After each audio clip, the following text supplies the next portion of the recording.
अभिधान राजेंद्र कोश शब्द पाठ दूसरा भाग 15वां शब्द है ईश्वर, जो इस सृष्टि का कर्ता भी मानते हैं, सृष्टि का हर्ता भी मानते हैं। ईश्वर की परिभाषा से अन्य अन्य संप्रदाय में अन्य अन्य विचारधारा है। कोई कहता है कि सृष्टि का सर्जा ईश्वरी है और नाशकर्ता भी ईश्वरी है। कोई कहता है कि रजस तमस गुण के जो भी सृष्टि है सब उसके द्वारा है, सत्व तम रजस। कोई कहता है पंचभूत से मिलता है, पंचभूत में विलीन करता है। और जैन दर्शन कहता है उपनेवा विग्मे अद्वैवा, सत्व रजस तमः उत्पन्न होता है, क्षय होता है ना। यहाँ पर ईश्वर यानी कि ऐश्वर्य, तो ऐश्वर्य वो अनंत होना जरूरी है, ऐश्वर्य स्व का होना जरूरी है, ऐश्वर्य स्थिर होना जरूरी है, ऐश्वर्य शाश्वत होना जरूरी है, ऐश्वर्य निर्दोष और प्रभावक आकर्षित होना जरूरी है। अब यहाँ पर जब निश्चित चूर्णे में ऐश्वर्यण युक्त इति ईश्वर, जो ऐश्वर्य से युक्त है इसे ईश्वर कहते हैं। वहाँ जीवाभिगम ठाणांग सूत्र, आचारांग सूत्र, अनुयोग द्वार सूत्र, उसमें परिभाषा ली है क्लेश कर्म विपाक आसे ही अपरामुष्टे, जो कर्म रूपी संक्लेश को और कर्म रूपी फल को भी जिन्होंने समाप्त कर दिया है, हम अरिहंत कहते हैं।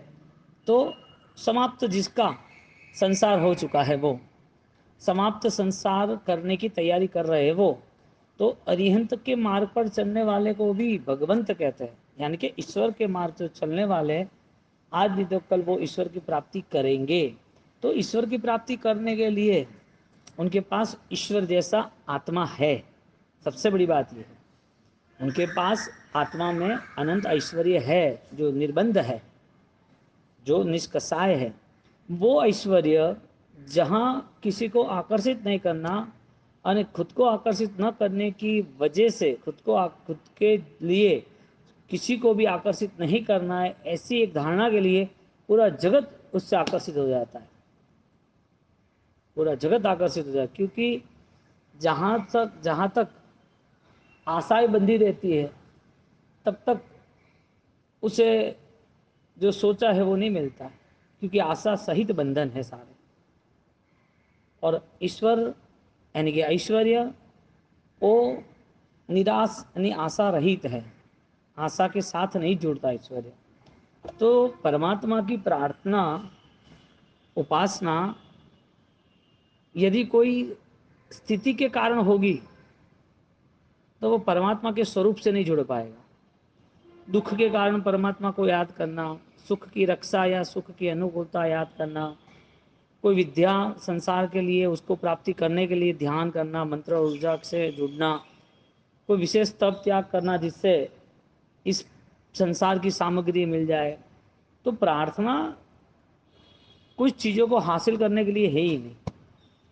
और जिसने प्रार्थना को परमात्मा तक पहुंचाना है, जिसको प्रार्थना को परमात्मा तक पहुंचाना है, उसको परमात्मा के लिए ही प्रार्थना करनी पड़ेगी। जिसके लिए तुम्हारी प्रार्थना हो रही है वहां तक ही तुम पहुंचोगे। फिर तुम्हारा संसार हो या फिर तुम अध्यात्म स्तर आत्म स्तर की प्रार्थना हो या परमात्मा बनने की प्रार्थना हो, प्रार्थना का ये अर्थ है कि तुम्हारा वचन, तुम्हारी भावना, तुम्हारा मनोबल स्वीकारा जाएगा। तुम किसी के सामने झुक रहे हो, किसी की भक्ति कर रहे हो, किसी को पुकार रहे हो, किसी के गुणानुवाद कर रहे हो, इस सब को प्रार्थना कहते हैं। और ईश्वर की प्रार्थना में ईश्वर नहीं है और संसार है, तो ईश्वर भी कैसे जुड़ेगा भाई। तो जो चीज़ के लिए प्रार्थना होती है वो चीज़ कमज़ोर नहीं होनी चाहिए, वो चीज़ तुमसे दूर हो ऐसी चीज़ का कभी बोध न रखना और ऐसी चीज़ के लिए कभी प्रार्थना भी नहीं करना। तो प्रार्थना ऐश्वर्य की प्राप्ति के लिए, और जिसका ऐश्वर्य प्राप्त हुआ है इसे जगत परमात्मा कहते हैं। इसके लिए पतंजल तो वहाँ तक कहते हैं अणिमादि अष्ट विद्या ऐश्वर्य युक्त ईश्वर, जिसके पास अणिमा गरिमा आदि विद्या है वो भी ऐश्वर्य ही है। वो उनके हिसाब से अष्टमहासिद्धि के लिए वो कह रहे वो ऐश्वर्य है, लेकिन आत्मा का ऐश्वर्य का पूरा व्यवहार ही अलग है। किसी के पास कोई विद्या है, कोई ऐश्वर्य है, कोई शक्ति है, कोई सिद्धि है, तो सामने वाली व्यक्ति को ऐसी चीज क्यों दे? सिद्धि वाले व्यक्ति ऐसी चीज क्यों दे कि उसे हर बार वापस मांगना ही पड़े? एक बार मांग लिया, भो तुम चरणों की सेवा, चरणों की सेवा में रहेंगे, अभी कुछ चाहिए ही नहीं। वो परमात्मा से कुछ मांग रहा है तो परमात्मा से दूर हो रहा है, परमात्मा से दूर हो रहा है। एक मम्मी पूछती है ये क्या खाना खाओगे छोटे बेटे को, तो तुम जो बनाओगे खा लेंगे। तो वो सोचती रहती है, उसे चार चीज बनानी पड़ती है, लेकिन वो बोलता है ये खाऊंगा, तो वो अच्छा तेरी इच्छा ये बना देती। नॉर्मल संसार का व्यवहार है। एक दुकान में आदमी काम करता है और काम करते सेठ राजी होता है कि तूने आज अच्छा व्यापार किया और अच्छा काम किया, तुझे क्या चाहिए? बस कुछ नहीं है, अपनी तरक्की हो वो अच्छी बात है, ज़्यादा से ज़्यादा लोग व्यापार में जुड़े, अपनी कंपनी का नाम हो, लोग अपने इज्जत से, हाँ, अपने साथ जुड़े, सब लोग का आना जाना बढ़ जाए, ये बहुत है। वो यदि मांग लेता 50,000 रुपये दे देते, लेकिन इतना प्रेम हो गया कि 2 महीने के बाद उसको पूरा घर ही दे दिया। मांगने से तुमने सोचा इतना ही मिलता है, नहीं मांगा वो ऐश्वर्य है, वो सब कुछ है। यानी नहीं मांगने से मिलता है वो बात भी गलत है, नहीं मांगा वही ऐश्वर्य है। तुम ऐसा सोचते हो कि मांग लिया जो संसार है और नहीं मांगा वो ईश्वर है। नहीं मांगा नहीं, मांगना ही नहीं है, नहीं मांगा क्या? जहाँ इच्छाएं आई वहां से ईश्वर गायब हो गया, जहाँ इच्छा गायब वहाँ ईश्वर हाजिर हो गया। तो ईश्वर को नास बहुत सारे मत भी ईश्वरवादी न सर्व जगत ईश्वर कुटुंब मान्यते, परमात्मा संपूर्ण सृष्टि का करता है ऐसा मानते हैं। अपेक्षा से ऐसा मानना जरूरी है। क्यों भाई? क्योंकि जो विद्या शक्ति है वो उनका अंश है। ये शांत राग रुचि भी परमाणु विश्वम, यहाँ पर जो भी श्रेष्ठ है वे सब प्रभु के अंश है। यानी कि प्रभु की इतनी अजब गजब की सृष्टि थी, प्रभु का इतना अद्भुत ऐश्वर्य था, उस ऐश्वर्य को जिसने देखा उसको वो भाव बह गया, उनकी भक्ति में निरंतर आगे बढ़ता गया, परमात्मा के करीब आया, तो उसे वो ऐश्वर्य का जो अंश है उस अंश का अनुभव हुआ। इसके लिए जिसकी भी अष्ट विद्या है, शक्ति है, कोई भी उसके पास सामर्थ्यता है, पुण्य है, सुख है, अनुकूलता है, जो भी श्रेष्ठ है वो सब परमात्मा के आशीष है। क्योंकि जब तक दीपक के पास नहीं जाते हैं तब तक पता नहीं चलता उजाला कितना है। अब दीपक के पास गए तो पता चला उजाला कितना कितना कितना दिख रहा है। सूरज दूर कितना भी हो, लेकिन जो लोग सूरज के एरिया में आ जाते हैं उसे प्रकाश मिलता ही है, धूप मिलती है। भगवान सूर्य है, तिथये चंदेशु निम्मलयरा आइचेश्वयम पयासरा। परमात्मा कैसे? सूर्य जैसे है। तो उस परमात्मा को सर्वस्व माना, इसका मतलब उनकी जो ऊर्जा है उससे हमें कनेक्ट होना है। तो वो सूरज तक नहीं पहुंच सकता, लेकिन सूरज तक पहुंचने का मन जो है, जो ऊर्जा प्राप्त करने का संकल्प है, उसकी वजह से वो सूर्य की धूप को वो समझ सकता है कि ये परमात्मा का आशीर्वाद है। इसके लिए जो ईश्वर कर्तृत्व को लेके परमात्मा को संपूर्ण मान रहे वो भी अद्भुत है। क्यों?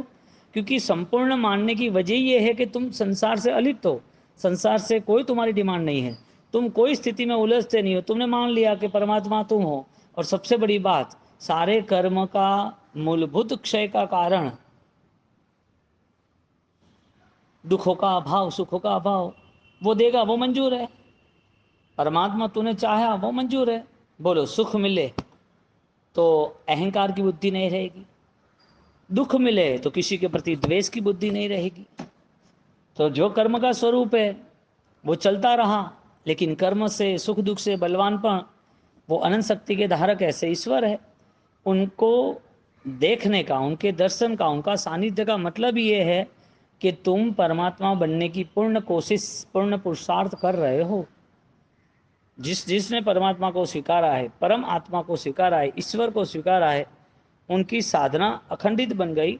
और वो साधना के ऐसे आशीर्वाद मिले कि उसी साधना का बल वो परम परम आत्मा का बल बना था।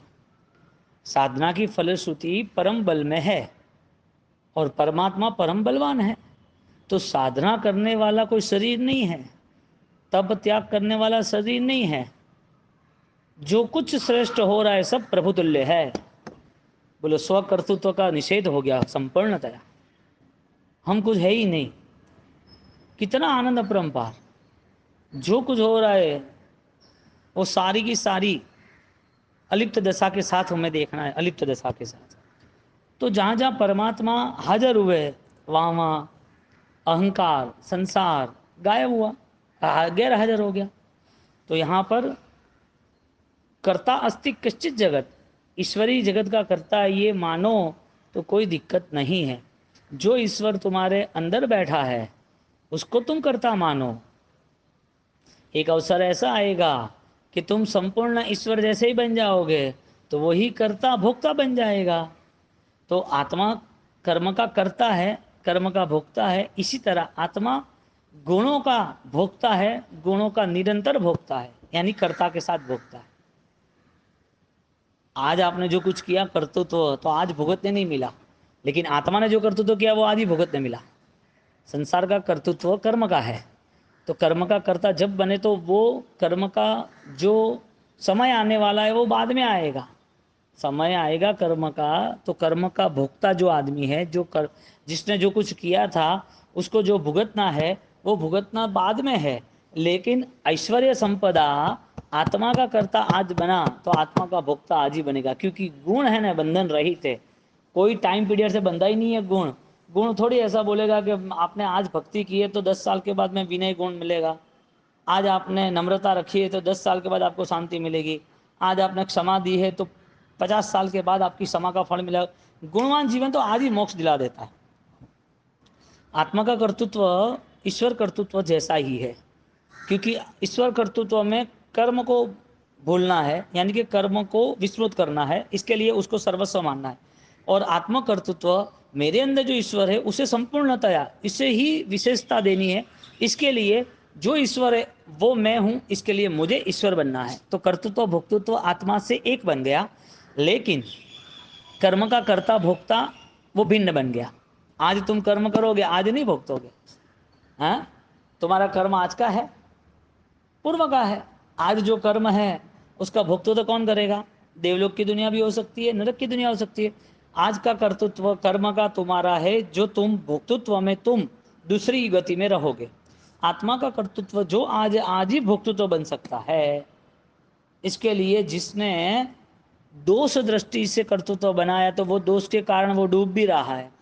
गुण दृष्टि से कर्तृत्व बनाया, मैं गुणों का करता हूं, तो जिसके जीवन में जितना सकारात्मक जीवन बना, जितना गुणवान जीवन बना, उसका परिणाम रिजल्ट आज ही है। बाद में खोजने की जरूरत ही नहीं है। बोलो, हमें आज ही सब कुछ चाहिए जागृत अवस्था में या बाद में चाहिए? जागृत अवस्था में कुछ चाहिए तो तुम्हें कर्म मुक्त अवस्था को स्वीकारना पड़ेगा। तुम्हारी कर्म मुक्त जो अवस्था है उसके प्रति तुम्हें आगे बढ़ना पड़ेगा। जहाँ कर्ता अस्ति किंचित जगत, हाँ, यह जो ईश्वर करता है, जो जगत मान रहा है वो सही बात है, लेकिन तेरे अंदर ऐश्वर्य है, उसे ही कर्तृत्व तो बना दे। वाह वाह वाह। सच एक स सर्वग स स्व स नित्य। परमात्मा कैसा है?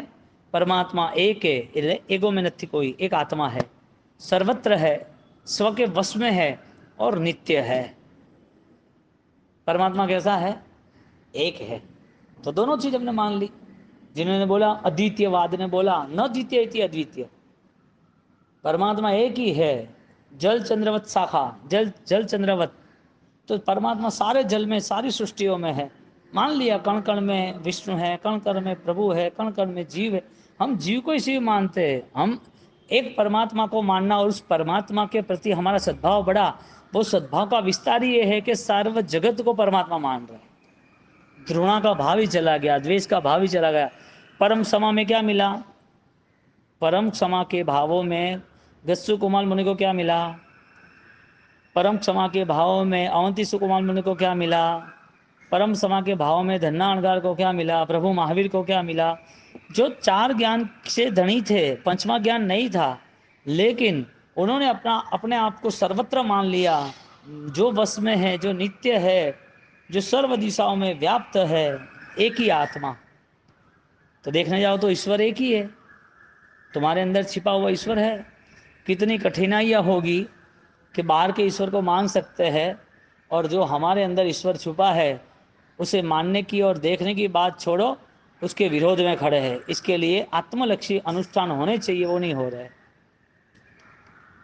जैन दर्शन आत्मदर्शी अनुष्ठान से जुड़ा है, और आत्मदर्शी अनुष्ठान नहीं है तो महिमा कैसी जैन दर्शन की? आत्मा की महिमा कैसी?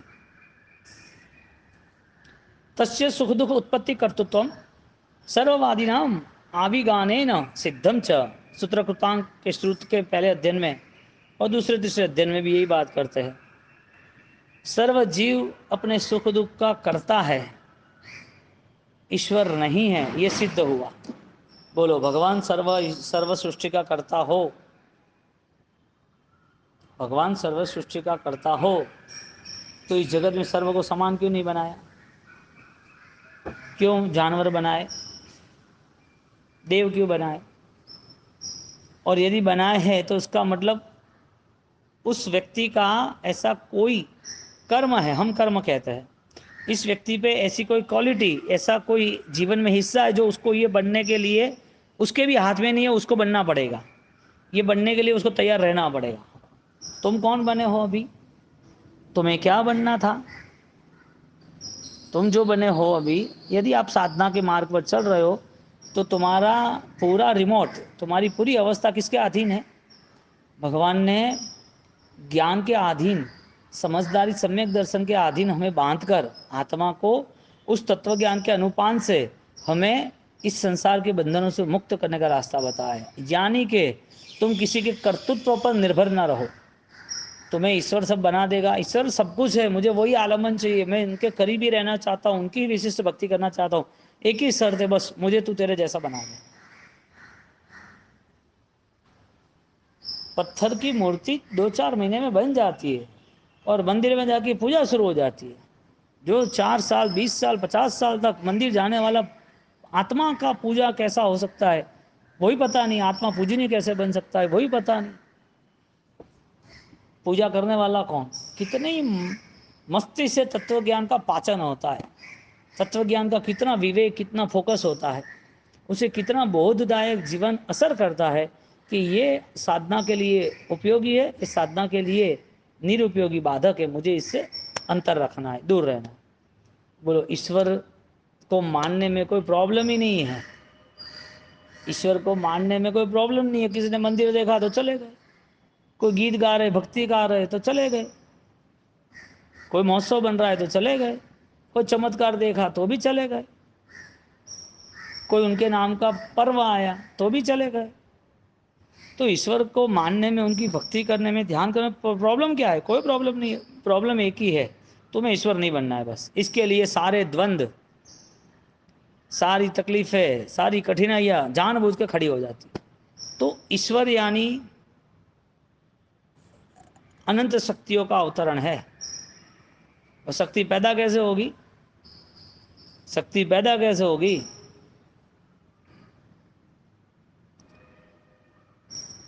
एक व्यक्ति अपने चैत्र शुद्ध 13 के दिन, वो ऑफिसर आए थे ईडी डिपार्टमेंट के, मुनिश्वत भंडारी ने, दूसरे लोग ने, सब बैठे थे स्टेज पर। वो भी इंसान है और यहाँ का वॉचमैन भी इंसान है। वॉचमैन सबको सलाम करता है, वॉचमैन सबको बुलाता है, कैसे हो, क्या है। वो 100 लोगों को बुलाता है तो 10 लोग शायद उसको हाथ ही बताते, कैसे हो, बोलते नहीं है, उसके करीब नहीं जाते, उसको हाथ नहीं मिलाते। लेकिन ये इंसान है ना, ऑफिसर, उसको सब सामने से बुलाते, उसको सम्मान करते, उसको मिठाई, फूल, गुलदस्ते सब देते। उनके लिए वीआईपी चेयर रखी है। दोनों इंसान में फ़र्क एक ही है, एक ने शक्ति को पैदा किया है, सहन किया है, दिन में 14-15 घंटे पढ़ाई की है, दिन में उन्होंने सुख दुख सब इग्नोर कर दिया है। उन्होंने मान लिया था जो भी दर्द बढ़ता है उतनी सफलता बढ़ेगी। तो क्या है, जीवन के 10 साल ऐसे दे दिए, अभी जिंदगी भर देखना ही नहीं है। जो दर्द से हार गया वो शक्ति से हार गया। तो जो सुख में रहता है, अनुकूलताओं में रहता है, जिसको हर छोटी छोटी चीज़ों में प्रॉब्लम है, वो कभी भी शक्ति को प्रकट नहीं कर सकता। गौतम स्वामी की विद्या शक्ति बहुत थी, लेकिन त्याग किया तो उससे भी ज़्यादा मिली। 1400 शिष्य के गुरु थे, 50,000 केवली के गुरु बन गए। सामान्य विद्या थे, अनंत लब्धि निदान बन गए। शालिभद्र ने त्याग ही नहीं किया होता अपना 7 माल का सोने का महल, तो प्रभु महावीर के हृदय में कैसे बैठते है। धन्ना अणगार इतनी अनुकूलता लेकर बैठा था, त्याग किया। जिन जिन लोगों ने कष्ट समता भाव से सहन किए हैं, अपने शरीर पर दर्द बढ़ाया है, अपने मन को तैयार किया है, अपने परिणाम को बदल दिया है, ऐसा विशिष्ट कक्षा का श्रेष्ठ परिवर्तन उसे महान शक्ति का वरदान देता है। महान शक्ति का विकास होता है। और सब में हुआ कि नहीं हुआ। बैठ गया एक ही मिनट, धड़ाधड़ गच्छो कुमाल मुनि, काम ही खत्म कर दिया। ले बेटा, ये हजारों शरीर मिले तो भी क्या ना, हजारों भव मिले तो भी क्या, कर्म तो क्या है, वो तो उनका रूप, उनका बल दिखाता रहेगा। अभी जो सारे कर्म को समाप्त करना है। ईश्वर वो है जो कर्म रहित अलिप्त है। ईश्वर की उपासना सही वो है जो अपनी आत्मा को शुद्ध बुद्ध निरंजन निराकार चैतन्य युक्त बनाना चाहता है। यदि परमात्मा मिले और परम आत्मा का अनुभव न हो तो वो परमात्मा मिलना तय नहीं है। खुद को पाना ही नहीं है। परमात्मा तो कण कण में, सर्व सृष्टि में। देखने का नजरिया चाहिए। तो दर्द बढ़ाना पड़ेगा, सोचने का, शारीरिक कष्टों का, वचन का। हर 22 परिसर जो बताए है वो सिर्फ और सिर्फ परिसर पवित्रता बढ़ाने के लिए है। तो जो सुख संपन्नता के साथ रहते हैं वो लोग हार गए हैं, उसे कुछ भी मिला नहीं है अनुकूलताओं के साथ। और दिखता है कि जिंदगी के इतने साल बिना साधना के चले जाते, उसे क्या मिला है। बस खाना पीना रहना सोना, कुछ समय थोड़ी आराधना कर लेना, जीवन खत्म हो गया। लक्ष्यहीन व्यक्ति के पास परमात्मा कैसे आ सकते हैं। जिसका लक्ष्य है वो परमात्मा कैसे नहीं बन सकता है। बने ही है, शास्त्रों में दृष्टांत है।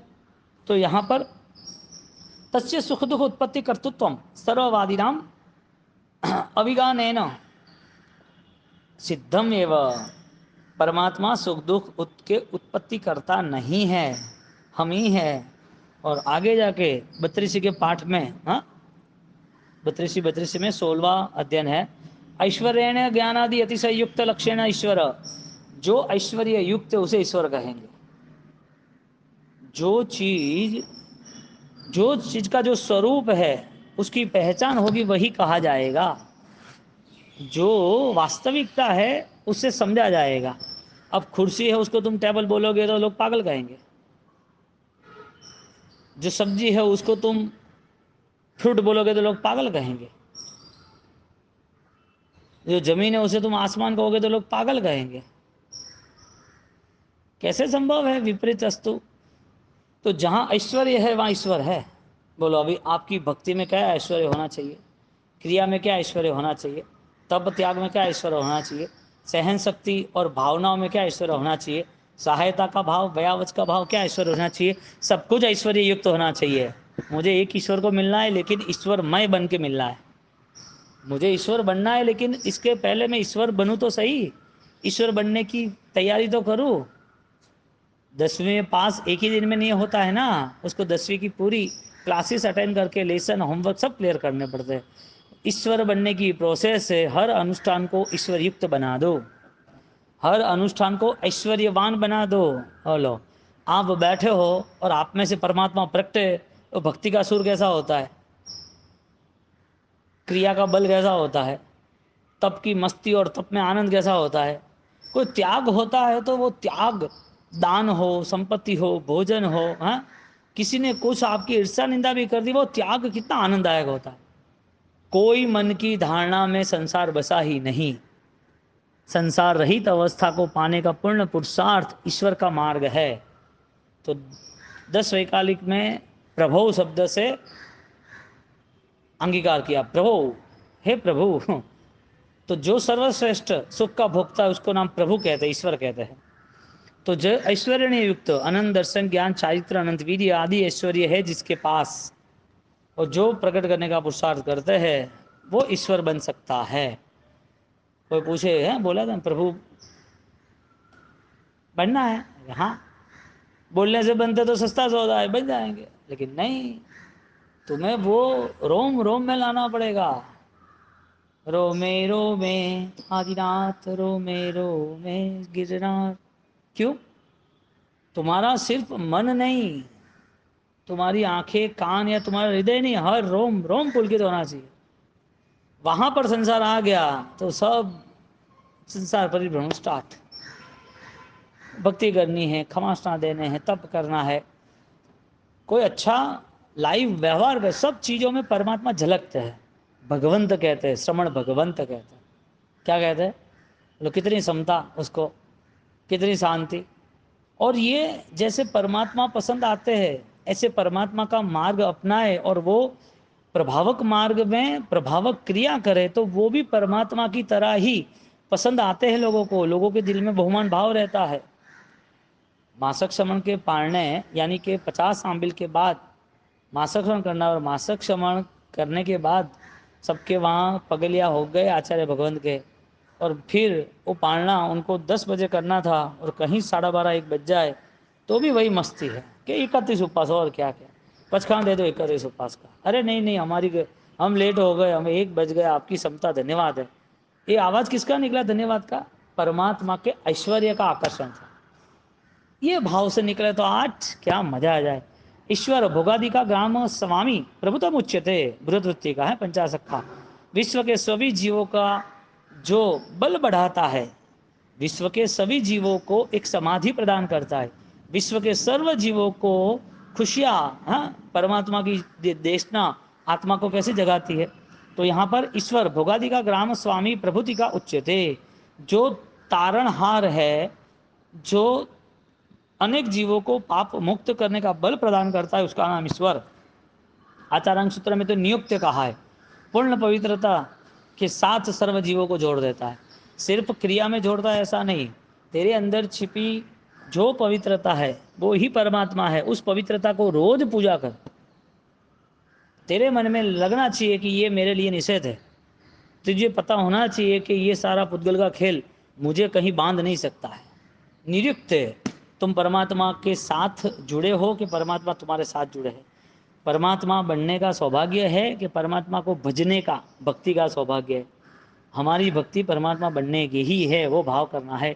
परमात्मा के लिए कितने बेस्ट विशेषण है। भगवती सूत्र के 9वें शतक में 21 उद्देश्य में वापिस क्या क्या है? वो राजा दिखे, युव राजा दिखे, जिन्होंने विषय कसाय के साम्राज्य को जीत लाए। ऐसा महान सम्राट जो है, जगत चिंतामणि जगन्नाथ, जगत के नाथ बोले ना, ऐसा एक विशेषण यहाँ रखा भगवती सूत्र में, युव राजा दिखे। युवराज है। कौन सा युवराज? विषय कसाय को समाप्त कर दिया जिसने। उन्होंने विषय कसाय के साम्राज्य खत्म करके एक पवित्र का साम्राज्य खड़ा कर दिया। बोलो, तुम्हारे साम्राज्य में कोई चोर लुटेरा आ सकता है? नहीं आ सकते हैं। मांडली का अमत्य वेती, मांडली राजा, हाँ मंत्री, जिनके चरणों के दास है, हाँ व्यक्ति जिनके चरणों के दास है। ईश्वर युवराज तद्यन्य च महर्दिका इति, भगवती सूत्र में। महारुद्धि वाले राजा देव इंद्र भी जिसकी स्तुति करते हैं, जिनकी भक्ति करते हैं, जिनको वंदन नमन करते हैं, ऐसे महारुद्धि वाले जो है वो ईश्वर है। ईश्वर से विभूतो, हाँ ईश्वर क्या है? परम विभूति है। जबरदस्त उनका ऐश्वर्य, जबरदस्त उनकी प्रभावकता है। ईश्वर यानी विभू, प्रभु, जो हर कण कण के भावना उनकी जड़ को भी दुख न मिले वहां तक थी कि पत्थर है, जड़ है, तो उसको भी इतनी धूप क्यों, इतनी ठंडी क्यों, पेड़ पौधे उनको ठंडी क्यों, वो तो सचेतन है, चलो फिर भी। तो जो जो जड़ पदार्थ है उनके प्रति भी करुणा थी। यहाँ पर ईश्वर को विभव यानी के जहाँ 14 राजलोक के सर्व जीवों को प्रकाश देने वाले यानी कि केवल ज्ञानी परमात्मा है, तो उनके केवल ज्ञान में सर्व जीवों को सुख देना, दुख न हो इसके लिए। ईश्वर स्थानकीय स्थानीय। ईश्वर कैसे है? गंधर्व भगवंत जैसे महान आत्मा, यानी कि गंधर्वों का एक निर्माण करता है।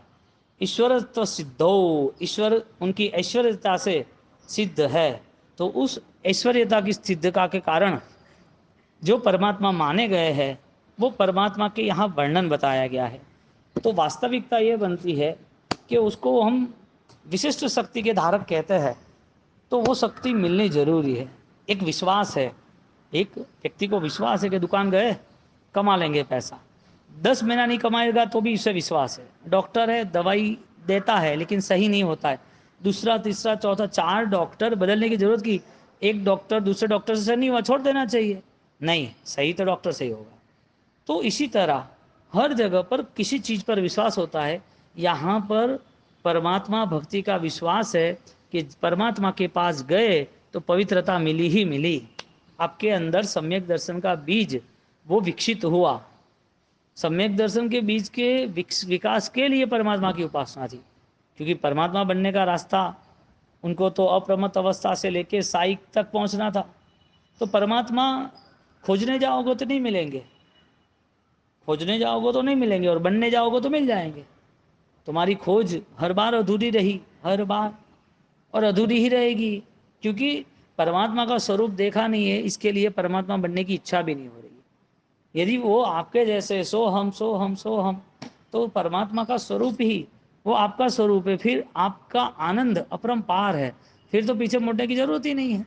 इसके लिए ऐश्वर्य जो है वो आकर्षित करता है। इस सर्वस्व बन गए पूरे 14 राजलोक में, उनके जैसा पूरा भक्तामर देख लो आप, सारे परमात्मा के विशेषण है। पूरा ललित विस्त्रा परमात्मा के विशेषण, नमुत्थुणम पूरे परमात्मा के विशेषण। परमात्मा क्या है, कितने निश्रा, कितने करुणावान है। बोलो, परमात्मा को किसी को डराने के लिए उपयोग करना है, कर्म को डराओ तो बरोबर है, लेकिन मेरे पास शक्ति है, मैं तुझे श्राप दे दूंगा, ऐसी उपासनाएं थोड़ी होती है, तो संसार वृद्धि का कारण है। तो जो भ्रमित होता है वो परमात्मा अपने आप उसको अपने से दूर कर देता है। उसे ऐसा लग रहा है मैं परमात्मा के करीब हूँ, लेकिन नहीं, तुम्हारा अंदर का परमात्मा जागरूक होगा तो ही परमात्मा के करीब एहसास होगा। तुम्हारे अंदर के परमात्मा में इतना बल है कि आप जितना भी अच्छा करना चाहो कुदरत आपको साथ देगी। अनविजिबल पावर, अद्भुत अदृश्य शक्ति है। लेकिन भौतिक सामग्री के पीछे, चिंताओं के पीछे, खुद के स्वार्थ के पीछे, खुद के अहंकार के पीछे, बस खुद की सोच बनाना, तो खुद की सोच खुदा थोड़ी बनाता है, खुद की सोच खुदा नहीं बनाता है। अपनी स्वयं की संपूर्ण खोज को, संपूर्ण सोच को खत्म करने का वो मन ही मार दो, कुछ चाहिए ही नहीं। मन ही मारक मन ही तारक, मन सुख दुख देनारा, मन को ही साइड पर रख दिया मुक्ति के लिए। अभी ये जो अवस्था थी अब बदलने लगी है, बदलती रही अवस्था वो देख रहा है, बदलता हुआ स्वभाव, बदलता हुआ व्यवहार उसे पता चल रहा है। उसके अंदर कोई नई ऊर्जा पैदा रही है, वो उसे अनुभव हो रहा है। ये परमात्मा के आशीर्वाद है, देव गुरु पशाय। यदि बोलना हो तो 2 होठ ही इकट्ठे करने हैं, उसमें क्या प्रॉब्लम है? छोटे बच्चों को सिखाओ तो बोल देंगे हाँ भैया देव गुरु धर्म पशाय।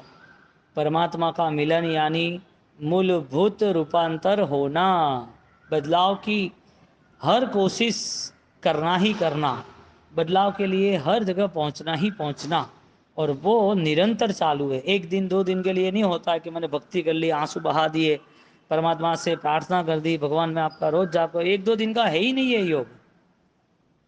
परमात्मा ना बने तब तक परमात्मा उसे ये सब कुछ कराते हैं। बोलो, आपका पूरा अस्तित्व कहाँ से जुड़ा है? शिवत्व से जुड़ना चाहिए। ऐसे ईश्वर की अद्भुत शक्ति, अनंत शक्ति, उसे पहचानने वाला चाहिए।